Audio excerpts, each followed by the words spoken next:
မြတ်စွာဘုရားကတော့မိဘကိုကျေးဇူးဆက်တဲ့ပုဂ္ဂိုလ်ပြုစုလုပ်ကြွေးတဲ့ပုဂ္ဂိုလ်ဟာဒီဘဝတွင်ကိုပဲချမ်းသာမယ်တဲ့တူတူလေးဟောထားတယ်နော်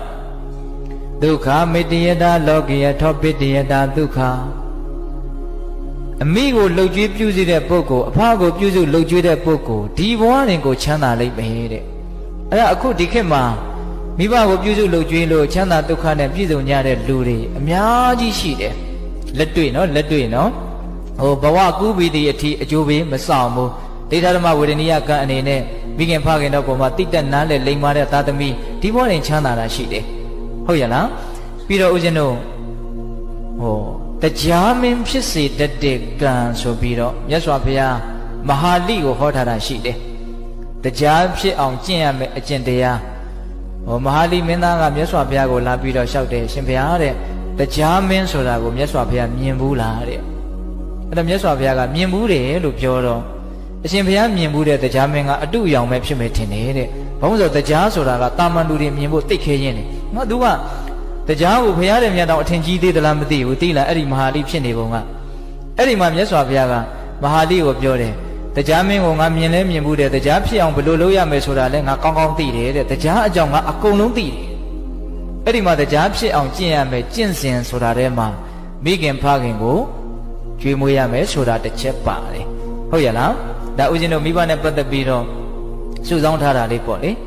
ပြီးတော့သုဝဏသမ္မဇတ်ထဲမှာမိဘကိုပြုစုလုပ်ကြွေးတဲ့ပုဂ္ဂိုလ်များနတ်တွေကတောင်ဆေးကုတယ်လို့ဒါရိုက်ပါဠိတော်ထဲမှာဟောထားတာရှိတယ်အဲ့ဒါပိဿဘောသူတော်ကောင်းတို့ကိုယ့်ဘဝမှာအခက်အခဲအကျက်တဲတွေဆိုတာတစ်ခါမဟုတ်တစ်ခါတွေ့ရတတ်တယ်နော်ကျမ်းမာရေးအရာအမျိုးမျိုးသောအရေးတွေကြောင့်အစင်မပြေတာတွေတွေ့လာရင်ငါမိဘအပေါ်မှာစိတ်ကောင်းနှလုံးကောင်းထားတယ်တတ်နိုင်သမျှပြုစုတယ်လုပ်ကြွေးတယ်အီမန်နဲ့သစ္စာစကားကြောင့်အစင်ပြေပါစေ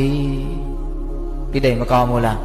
အေးကိုယ့်ဘဝမှာအစင်ပြေမှုတွေရနိုင်တယ်နော်နတ်တွေကတောင်ဆေးကုတယ်လို့ပြောထားတယ်ဟုတ်ရလားအေးပြီးတော့ဦးဇင်းတို့ဟိုမင်္ဂလာတရားဖြစ်တယ်တဲ့မိဘကိုကျွေးစုပြုစုလုပ်ကြွေးတာဒါကတော့ပိဿတို့အလုံးသိပြီးသားပါအဲ့တော့မင်္ဂလာဆိုတာဘာတုံးဆိုတော့မကောင်းမှုကိုဖယ်ရှားပြီးတော့ကောင်းမှုတွေကိုတိုးပွားလာစေတဲ့သဘောအဲ့ဒါကိုမင်္ဂလာလို့ခေါ်တာမဟုတ်လားအဲ့တော့မိဘကိုပြုစုလုပ်ကြွေးတယ်ဆိုရင်ဦးဇင်းတို့စိတ်ထဲမှာသဘောပေါက်တာကတော့တေချာပေါက်ဒီပုဂ္ဂိုလ်ဟာနောင်တအေးလိမ့်မယ်နောင်တရစရာအကြောင်းမရှိဘူးငါလှုပ်တဲ့လှုပ်ထိုက်တာကိုလှုပ်ခဲ့တယ်ကြည်နူးမှုဝမ်းသာမှုအပြည့်ပေါ့နောက်မိဘနဲ့သားသမီးရဲ့ဆက်ဆံရေးမှာ